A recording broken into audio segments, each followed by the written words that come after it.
ప్రముఖ సినీ నటి శ్రీమతి సంగీత గారి ప్రారంభించారు. IVF చికిత్సలో 25% భారీ discount, free doctor consultation, free ultrasound scan. 49 అంటే సంతానం, 49 అంటే సంతోషం.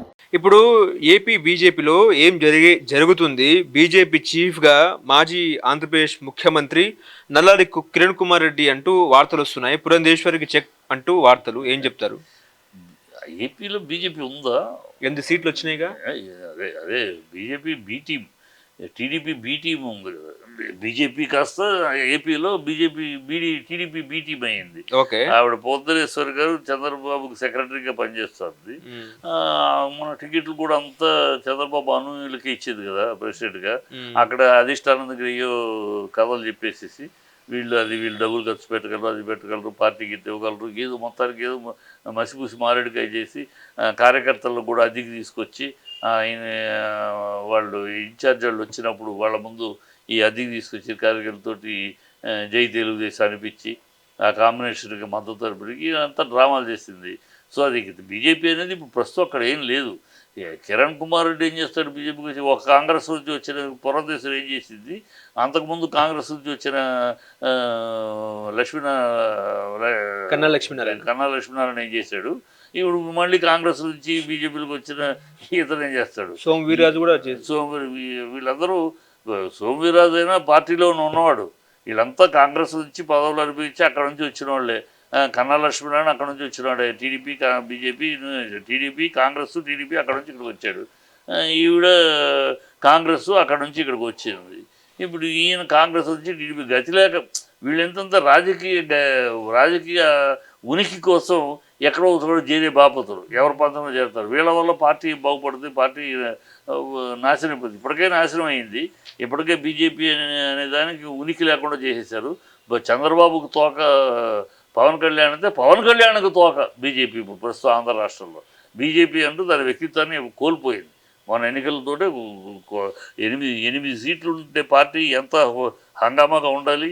ఎక్కడ లేదు. ఎక్కడ మన వరదలు వస్తే ఒకళ్ళు కనపడ్డారా? ఒక్క బీజేపీ ఎమ్మెల్యే ఎంపీలు కనపడ్డారా? ఒక్కళ్ళు. ఎక్కడ పోయారు? చంద్రబాబు తిరుగుతున్నాడు. చంద్రబాబు తిరిగితే మనం తిరిగినట్టే. చంద్రబాబు తోకలమే కదా, మేము తోకలు కనుక మా తల అక్కడ ఉంది, మా తోకలు ఇక్కడ ఉంటాం. ఓకే, అలా ఉంది. ఇప్పుడు బాలయ్యతో అబ్బాయి మధ్య గ్యాప్ పెరిగిందంటారా? బాబుతో తారక్ భేటీ అంటూ ప్రచారం జరిగింది. కట్ చేస్తే అదంతా ఉత్తి ప్రచారం అన్నట్టు చర్చ జరుగుతున్న పరిస్థితి. ఏం జరుగుతుంది? నందమూరి ఫ్యామిలీలో విభేదాలు అలానే ఉన్నాయంటారా? ఏమీ లేవు విభేదాలు. మీడియా సృష్టిస్తున్న విభేదాలతో ఏమీ లేదు. అతను సీఎంని ఇవాళ పరిస్థితిని బట్టి, ఆంధ్రలో జరుగుతున్న పరిస్థితిని బట్టి కలిశాడు. చంద్రబాబుని కలిస్తే ఎన్టీఆర్ కలవలేదుగా. ఎన్టీఆర్ కలవలేదు, తన షూటింగ్లో ఉన్నాడు. కానీ సిద్ధు జొన్నలగడ్డ విశ్వక్సేన్తో కలిసి చంద్రబాబుకు విరాళం అందించినారు బాలకృష్ణ. మరి ఎన్టీఆర్ ఎక్కడ అంటే ఏం చెప్తారు? ఎన్టీఆర్ ఎక్కడేంటి? ఎన్టీఆర్ తను ఇవ్వాల్సింది ఇచ్చేసాడు కదా విరాళం. ఎన్టీఆర్ ప్రతి ఒళ్ళు వెనకాల తోకలాగా ఎన్టీఆర్ ఉండాలి. ఎన్టీఆర్ తన పనులు ఉన్నాయి, తన ప్రోగ్రాంలు ఉన్నాయి.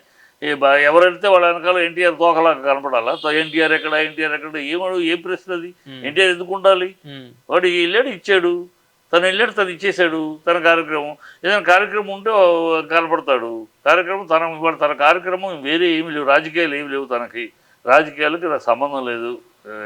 తారక్కి రాజకీయాలకు సంబంధం లేదు. తను కేవలం తను నమ్మి ప్రొడ్యూసర్లు, డిస్ట్రిబ్యూటర్లు ఇంటర్నేషనల్గా కోట్లు తన మీద పెడుతున్నారు. ఆ నమ్మకానికి వాళ్ళు తన మీద చేస్తున్న డబ్బులు పెట్టుబడి పెడుతున్న వాళ్ళకి న్యాయం చేయాలి. అందుకోసం అహోరాత్రులు ఒక హీరోగా, ఒక ఆర్టిస్ట్గా కష్టపడుతున్నాడు. తను ఆ బాధ్యత మీద ఉన్నాడు. తను నమ్ముకున్న ప్రొడ్యూసర్లు, తను నమ్ముకున్న డైరెక్టర్లు, తను నమ్ముకున్న డిస్ట్రిబ్యూటర్లు, తన మీద పెట్టుబడి పెడుతున్న పెద్ద బడా వ్యాపారస్తులు, వాళ్ళందరినీ న్యాయం చేయాలి. నన్ను కోట్లు పెడుతున్నారు నా మీద, ఎంతో నమ్మకంతో నేను కష్టపడాలి. వాళ్ళెవరు నా వల్ల నష్టపోకుండా బాగుపడాలని ప్రతి సినిమాని రాత్రి పగలు కష్టపడుతూ చేస్తున్నాడు కదా. అది అతని బాధ్యత అతను చేసుకుంటున్నాడు. అతనికి రాజకీయాలకు సంబంధం లేదు. రాజకీయాల కోసం అతని లాగితే అనవసరం. ఓకే, అది కనుక రాజకీయాలకి అతనికి సంబంధం లేదు. మరి చంద్రబాబుతో తారక్ భేటీ అంటూ ప్రచారం జరిగింది కదా. మీడియా చేస్తూ ఉంటుంది. మీడియా చేయడానికి మీడియాకి ఏదో ఒక ఫుడ్ కావాలి, కనుక ఏదో ఒకటి కెలుపుతూ ఉంటారు అనవసరంగా. అతను ఓపెన్గా 1-10 మాటలు తనకి తన ఫ్యాన్స్ కూడా చెప్పేశారు. నాకు రాజకీయాలకు సంబంధం లేదు, నేను రాజకీయాలకి దూరం, నేను నా ప్రొఫెషనే, నా ప్రొఫెషన్ నన్ను నమ్ముకుని కోట్లు పెట్టుబడి పెడుతున్న వ్యక్తుల్ని నేను కాపాడుకోవాలి, నా డిస్ట్రిబ్యూటర్లు కాపాడుకోవాలి, నా ప్రొడ్యూసర్లు కాపాడుకోవాలి, నా డైరెక్టర్స్ని కాపాడుకోవాలి. వాళ్ళ మీద నాకు బాధ్యత ఉంది, గురుతరమైన బాధ్యత నా భుజాల మీద ఉంది. నేను ఆ బాధ్యత మీద ఉన్నాను, నాకు రాజకీయాలకు సంబంధం లేదు. 1కి 10 మాటలు ఆయన చెప్తున్నాడు. అయినా వీళ్ళు లాగాలని మీడియా చూస్తాడు. మీడియాకి ఏదో ఫుడ్ కావాలి కదా. ఓకే, ఇప్పుడు దేవర ట్రోల్స్ పై వస్తున్న వార్తల్ని ఎట్లా చూస్తారండి? దేవర ప్లాఫ్ అని ఒకరు, దేవర పాటలు బావాలని ఒకరు, ఇంకోటి ట్రైలర్ బాగాలేదని ఒకరు. అంటున్న సన్నాసులకి అసలు సినిమా అంటే ఏంటి, సినిమా ట్రైలర్ అంటే ఏంటి, ఆ మొండమొప్పులకి ఏమన్నా తెలుసా? అందుకని వీళ్ళు ఈ ట్రోల్ చేసే సన్నాసులు, వాడెవడు పేరు కూడా తెలియదు, పేరు కూడా పెట్టుకునే ధైర్యం లేదు, వాడి నాలెడ్జ్ ఎంత సినిమా నాలెడ్జ్. అందుకని వీళ్ళ ఈ సన్నాసులు లేని సోషల్ మీడియా వచ్చినాక ఒక గ్రూప్ తయారైంది. బుద్ధిగా ఉండేవాళ్ళు, మంచిగా దాన్ని వాడుకునేవాళ్ళు. ఇది అమ్మ అబ్బా వద్దు వద్దు అంటే అర్ధరాత్రి అమావాస్య నాడు పుట్టిన అర్భకులు అల్పుల యొక్క ట్రోల్స్.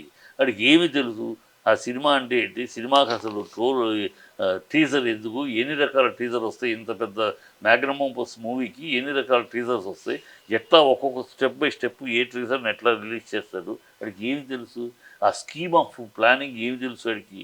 అదే మొండమొప్పులకి వాళ్ళకి తెలియకుండా ఏదో వాగేస్తాడు, నోటికి వచ్చింది, ఇంట్లో కూర్చొని సినిమాకి వచ్చే ఆడియన్స్ వీళ్ళు కాదు, వీళ్ళు సన్నాసులు ఇలాగ ఎంగిలి మెతుకుల కోసం ఏదో చేసేసి దానికి వచ్చే వ్యూవర్షిప్ మీద వచ్చే 4 ఎంగిలి మెతుకుల కోసం కకృతి పడే కూలికి విషయం తాగే కుక్కలు నా కొడుకులు వీళ్ళు ఇలాగ రాస్తూ ఉంటారు. వాళ్ళ గురించి లెక్కలేదు. సినిమా ఒక ట్రైలర్ వచ్చిందంటే అలా అంతటి సినిమాకి 4 భాగాలు ఉంటాయి. ఒక యాక్షన్ పార్ట్ ఉంటుంది, ఒక పర్ఫార్మెన్స్ పార్ట్ ఉంటుంది, ఒక మ్యాగ్నానిమిటీ మేకింగ్ పార్ట్ ఉంటుంది, ఒక లేడీస్ ఊరే ఇలా 4 పార్ట్లు ఉంటాయి. ఆ 4 పార్ట్లని ఒక్కొక్క పార్ట్ ఎప్పుడు రిలీజ్ చేయాలి, అన్నీ ఒకే దాంట్లో పెట్టి రిలీజ్ చేయరు. ఇలాంటి పెద్ద సినిమాకి అన్ని పాయింట్స్ ఒక దాంట్లో పెట్టి ఒక ట్రీజర్ రిలీజ్ చేయరు.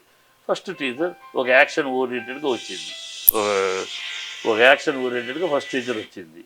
రెండో టీజరు ఒక పర్ఫార్మెన్స్ ఓరియంటెడ్గా వస్తుంది. మూడో టీజరు ఫుల్ ఎంత ఘనంగా ఉంది అనేది ఆ మ్యాగ్నాపటి చూపించేట్టుగా ఉంది. ఇలా స్టెప్ బై స్టెప్ చేస్తారు. ఎందుకంటే హైప్, ఆ సినిమాకి ఆల్రెడీ హైప్ ఉంది, దాన్ని ఇంకా హైప్ పెంచేసుకుంటే రిలీజ్ అప్పుడు ఓవర్ ఎక్స్పెక్టేషన్ అవుతుంది. ఓవర్ ఎక్స్పెక్టేషన్ అయితే సినిమా దెబ్బతింటుంది. దానికోసం దాన్ని బ్యాలెన్స్ చేసుకుంటూ అట్లా వెళ్తారు.